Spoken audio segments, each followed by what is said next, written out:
இந்நிலையில் என்கவுண்டரில் சுட்டுக் கொல்லப்பட்ட ரவுடி துரை தொடர்பான அடுத்தடுத்த தகவல்கள் வெளியாக தொடங்கியிருக்கிறது. கூடுதல் விவரங்களோடு செய்தியாளர் விஜயகோபால் இணைகிறார். விஜயகோபால், விவரங்கள்.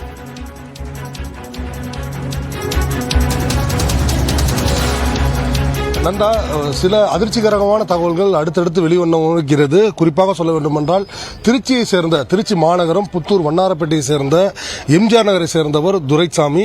துரை என்கின்ற துரைசாமி, இவர் மீது பல்வேறு வழக்குகள், பொதுவாக இவர் ஆரம்ப கட்டத்தில் திருட்டு உள்ளிட்ட வழக்குகள் தான் இவர் மீது இருந்ததாக கூறப்படுகிறது. அடுத்தடுத்து அவர் வாசுதேவன் என்பவரை கொலை செய்ததாக முதலாக கொலை வழக்கு ஒன்று பதிவு செய்யப்பட்டது.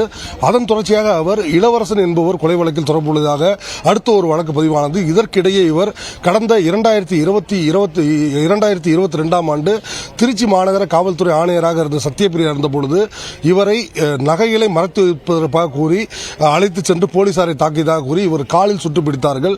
ஆக இவர் மீது முதலாக அப்பொழுதுதான் ஒரு துப்பாக்கி சூடு சம்பவமானது நடைபெற்றது. அப்போதே அவர் உறவினர்கள் இது அவர்கள் போலீசார் அழைத்து சென்று தனது மகனை சுட முயற்சி செய்தார்கள் என்ற மாதிரி புகார்லாம் தெரிவித்தார்கள். அப்படிப்பட்ட நிலையில் தற்பொழுது இந்த ரவுடி துரைசாமி என்பவர் தற்பொழுது சுட்டுக் கொல்லப்பட்டிருக்கிறார்.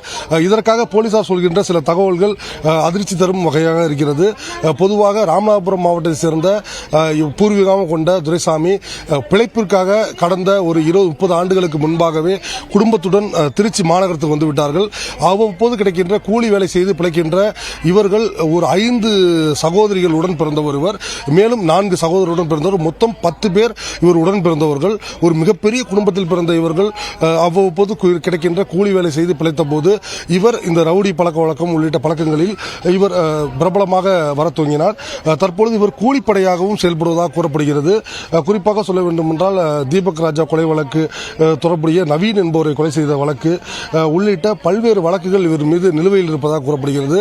மேலும் ஆம்ஸ்டாங், முக்கிய மாநில தலைவராக கருதக்கூடிய பிரபல அரசியல்வாதியான ஆம்ஸ்டாங் கொலை வழக்கிலும் கூலிப்படையில் சம்பந்தப்பட்ட வழக்கில் இவர் தொடர்பு இருக்கலாம் என்ற ஒரு கோணத்திலும் பார்க்கப்படுகிறது. ஒரு சமூகத்துடைய ஒரு அங்கீகாரம் பெற்ற ஒரு ரவுடியாக இவர் மாற துவங்கியதுதான் மிகப்பெரிய பிரச்சனை என்று கூறப்படுகிறது.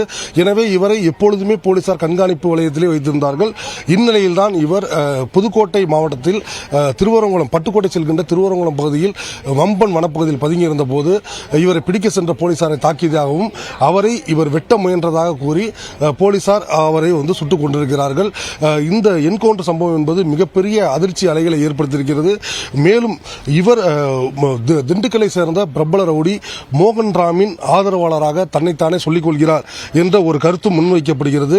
ஆக இவரை பொறுத்தவரை சாதாரண ரவுடியாக இருந்தபோது இவர் மீது பாயாத பல்வேறு வழக்குகள், இவர் ஒரு தனிப்பட்ட சமூகத்தை சேர்ந்த ஒரு ரவுடியாக தன்னை உருவகப்படுத்தின பிறகு இவர் மீது ஒரு மிகப்பெரிய ஒரு தாக்குதல் சம்பவமானது, இந்த என்கவுண்டர் சம்பவமானது நடைபெற்று முடிந்திருக்கிறது.